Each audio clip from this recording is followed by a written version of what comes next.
আসসালামু আলাইকুম রহমতুল্লাহি ওয়া বারাকাতুহু। 12ই রবিউল আউয়াল, কি মজা! নবী সাল্লাল্লাহু আলাইহি ওয়াসাল্লামের জন্মদিন।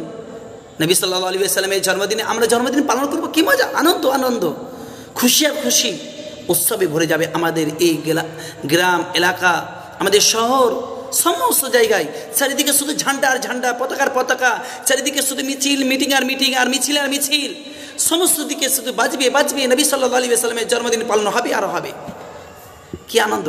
আপনি কি জানেন 12ই রবিউল আউয়াল যেই তারিখে নবী সাল্লাল্লাহু আলাইহি ওয়াসাল্লামের জন্মদিন, যে মাসে নবী সাল্লাল্লাহু আলাইহি ওয়াসাল্লামের জন্মদিন, সেই মাসে সেই তারিখে কিছু ওলামাগণদের মতে সেই দিন নবী সাল্লাল্লাহু আলাইহি ওয়াসাল্লামের মৃত্যুর দিন। তাহলে আপনি জন্মবার্ষিকী পালন করছেন, মৃত্যুবার্ষিকী কি হবে? তাহলে একটি মানুষের জন্মদিন পালন করছে মৃত্যুবার্ষিকীর দিনে, আর আপনি এমন মানুষ, এমন নবীর জন্মদিন পালন করছেন যিনার নিকটবর্তী সাহাবাগণ তিনারা কোনোদিন পালন করেননি, তিনারা তাবিঈন কোনোদিন পালন করেননি। এখানে আপনি প্রমাণ করতে চাইছেন হালুয়া রুটি খাওয়ার মাধ্যমে, উৎসবের মাধ্যমে, মিটিংয়ের মাধ্যমে, মিছিলের মাধ্যমে যে নবী সাল্লাল্লাহু আলাইহি ওয়াসাল্লামকে আমরা সাহাবা এবং তাবিঈদের থেকে বেশি ভালোবাসি।